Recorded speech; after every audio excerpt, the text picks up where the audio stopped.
Selamat pagi dan salam sejahtera untuk kita semua. Di sini kami akan mempresentasikan hasil kerja kelompok di mana dengan judul menyusun rancangan program swadaya lingkungan bersih dan penanggulangan kemiskinan.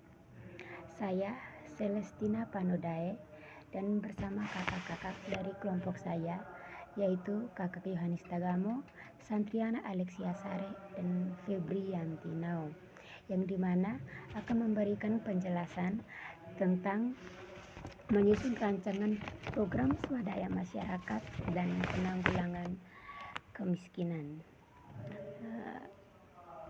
Kepada kakak-kakak saya memberikan kesempatan. Judul program Swadaya Lingkungan Bersih, program peningkatan pengelolaan sampah berbasis komunitas dan ekonomi sirkular mandiri. Latar belakang, Kelurahan Mandiri sebagai wilayah perkotaan padat penduduk menghadapi tantangan lingkungan yang signifikan, terutama dalam pengelolaan sampah rumah tangga. Berdasarkan hasil analisis awal, volume sampah yang dihasilkan per hari mencapai 10 ton, di mana lebih dari 60% adalah sampah organik yang langsung dibuang ke tempat pembuangan akhir atau TPA. Permasalahan utama yang diidentifikasi adalah rendahnya partisipasi rumah tangga dalam pemilahan sampah di sumber, kurang dari 15%, serta ketidakan infrastruktur dan sistem insentif yang memadai untuk mendukung pengelolaan sampah terpilah.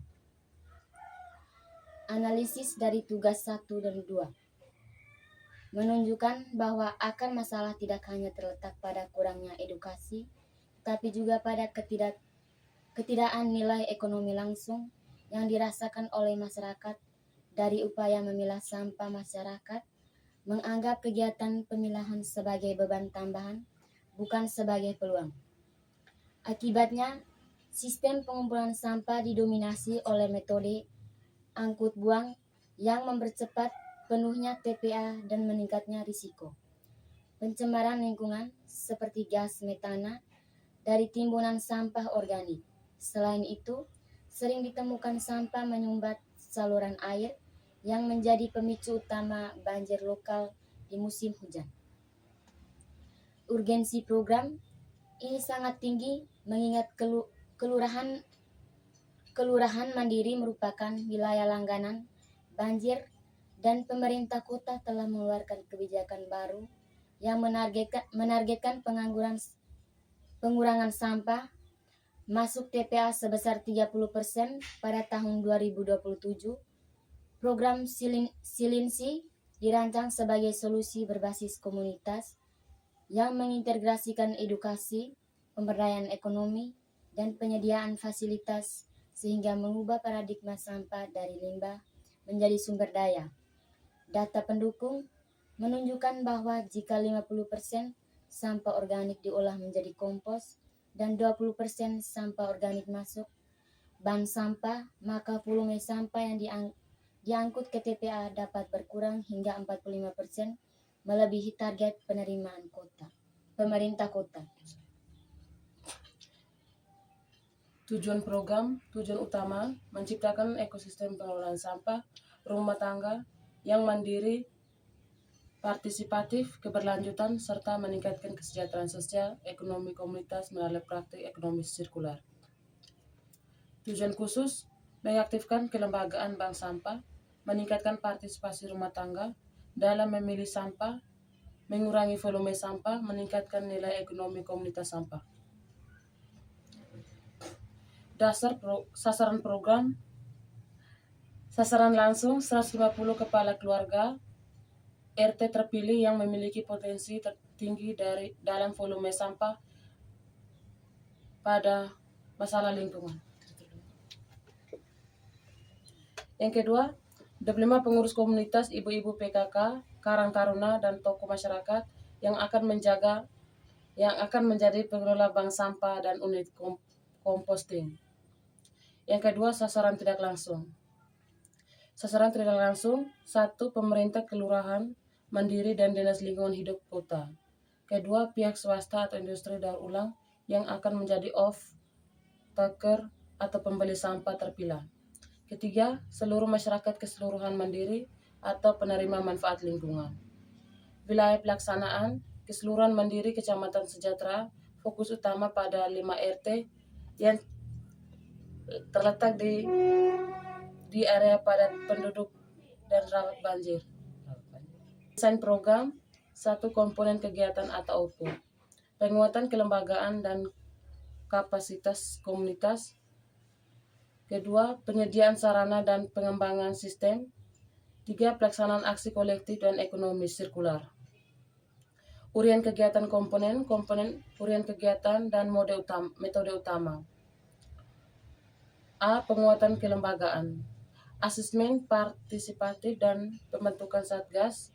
Identifikasi calon pengurus dan tokoh kunci melalui pertemuan komunitas, partisipasi, fokus group discussion atau FDG. B. Penyediaan sarana dan sistem.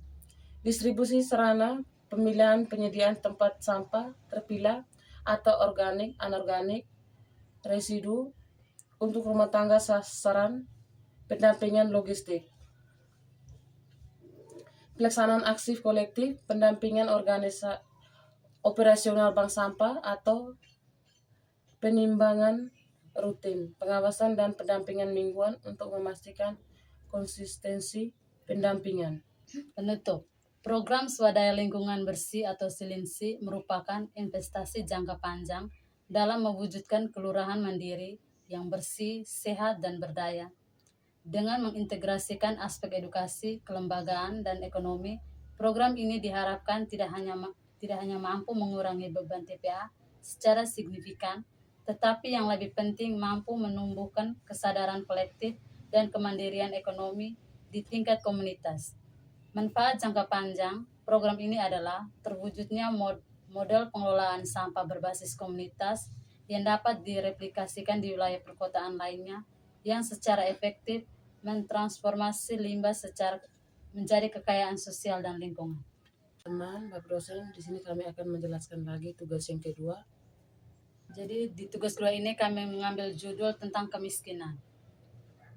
Kemiskinan merupakan salah satu masalah sosial paling mendesak di Indonesia, ditandai rendahnya akses terhadap kebutuhan dasar seperti pendidikan, kesehatan, dan pekerjaan.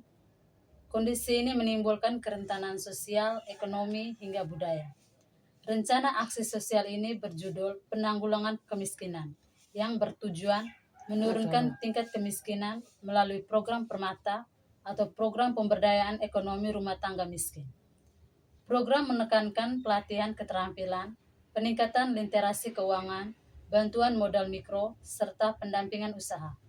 Rencana aksi disusun berbasis analisis Fishbone, analisis 5W1H, serta analisis stakeholder untuk memastikan intervensi tepat sasaran. 2. Latar belakang. Kemiskinan merupakan kondisi ketika individu atau kelompok tidak mampu memenuhi kebutuhan dasar secara layak. Masalah ini bersifat multidimensi, menyangkut ekonomi, pendidikan, sosial, dan kelembagaan. Data pendukung BPS 2024, tingkat kemiskinan nasional 9,36% atau lebih dari 25 juta jiwa. World Bank 2023, 40% penduduk Indonesia masuk kategori rentan miskin. Yang ketiga, UNDP Indonesia 2023, ketimpangan IPM berhubungan dengan kemiskinan multidimensi. Yang keempat, Kemensos RI 2024, 60%, penerimaan bansos tidak memiliki pekerjaan tetap. Aktor terkait pemerintahan pusat atau daerah, tokoh masyarakat dan desa, UMKM dan dunia usaha, LSM, dan rumah tangga miskin atau RTM. Dampak sosial, kriminalitas atau putus sekolah, ekonomi, daya beli menurun, budaya, pola pikir pasrah, kelembagaan, data tidak akurat, atau program tidak tepat sasaran. Analisis utama, masalah utama kemiskinan tinggi, penyebab ekonomi, pendapatan rendah, tidak ada modal, kedua pendidikan keterampilan minim, ketiga kesehatan, akses terbatas, 4 kelembagaan, data tidak valid, koordinasi lemah, sosial budaya, pola pemikiran pasrah. Di sini kami menggunakan analisis 5W1H. Yang pertama, mengapa masyarakat miskin, yaitu pendapatannya rendah. Yang kedua, mengapa pendapatannya rendah, tidak punya keterampilan. Yang ketiga, mengapa tidak punya keterampilan, pendidikan dan pelatihannya tidak terjangkau. Yang keempat, mengapa tidak terjangkau, kelembagaan pelatihan lemah. Yang kelima, mengapa lembaga lemah, minimnya anggaran dan manajemen. Kesimpulan, akar masalahnya adalah rendahnya kapasitas keterampilan dan lemahnya dukungan kelembagaan pemberdayaan. Yang berikut analisis pemangku kepentingan.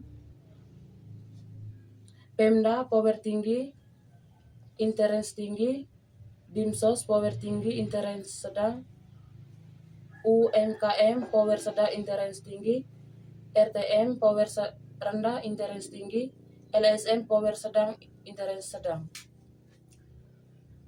Stakeholder mapping menunjukkan Pemda sebagai aktor kunci. Konflik yang muncul mencakup pendapatan prioritas antara pemerintah dan masyarakat serta kapasitas lembaga yang terbatas.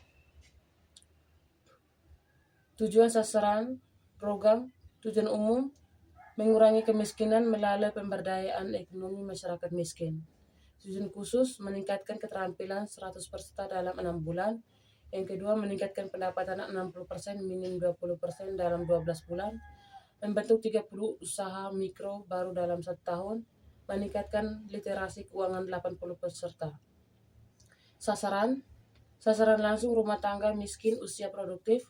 Sasaran tidak langsung keluarga peserta, UMKM, pemerintah desa.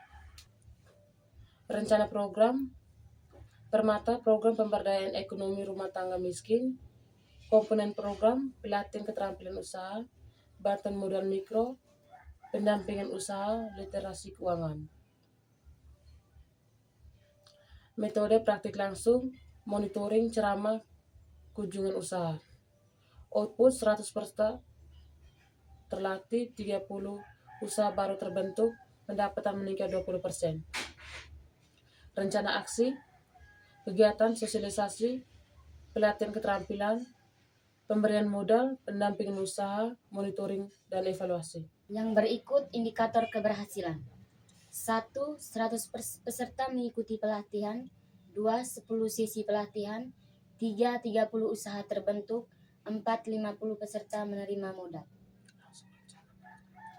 Rencana monitoring dan evaluasi. 1. Observasi. 2. Wawancara. 3. Kuesioner. 4. Laporan usaha.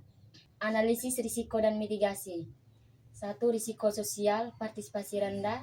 2. Risiko teknis, keterlambatan infrastruktur. 3. Risiko kelembagaan, koordinasi lemah. 4. Risiko finansial, dana telat cair. 5. Risiko politik, perubahan kebijakan. Penutup, rencana aksi sosial ini dirancang untuk memberikan solusi komprehensif terhadap masalah kemiskinan dengan pendekatan pemberdayaan ekonomi. Program ini diharapkan mampu meningkatkan kemandirian masyarakat, memperkuat usaha kecil, serta memutus rantai kemiskinan jangka panjang. Oke, terima kasih kepada kakak-kakak yang sudah memberikan penjelasan dari materi menyusun rancangan program swadaya lingkungan bersih dan penanggulangan kemiskinan. Nah, dari beberapa materi yang sudah dijelaskan, dapat disimpulkan bahwa program swadaya lingkungan bersih dapat membantu meningkatkan kesadaran masyarakat akan pentingnya menjaga kebersihan lingkungan dan mengurangi dampak negatif terhadap lingkungan.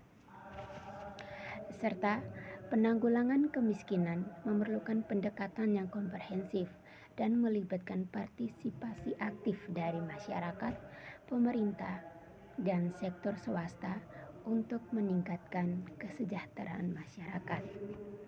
Kedua tugas ini memiliki tujuan yang sama, yaitu meningkatkan kesejahteraan masyarakat dan menciptakan lingkungan yang lebih baik. Oleh karena itu, penting untuk mengintegrasikan kedua program ini dalam upaya meningkatkan kualitas hidup masyarakat. Nah, adapun beberapa rekomendasi yang dapat kami sampaikan, yaitu yang pertama, mengintegrasikan program swadaya lingkungan bersih dengan penanggulangan kemiskinan untuk meningkatkan dampak positif terhadap masyarakat. Yang kedua, meningkatkan partisipasi masyarakat dalam program-program ini untuk meningkatkan kesadaran dan kepemilikan masyarakat.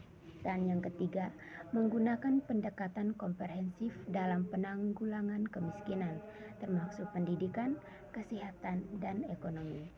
Sekian presentasi dari kelompok kami. Sekian dan terima kasih.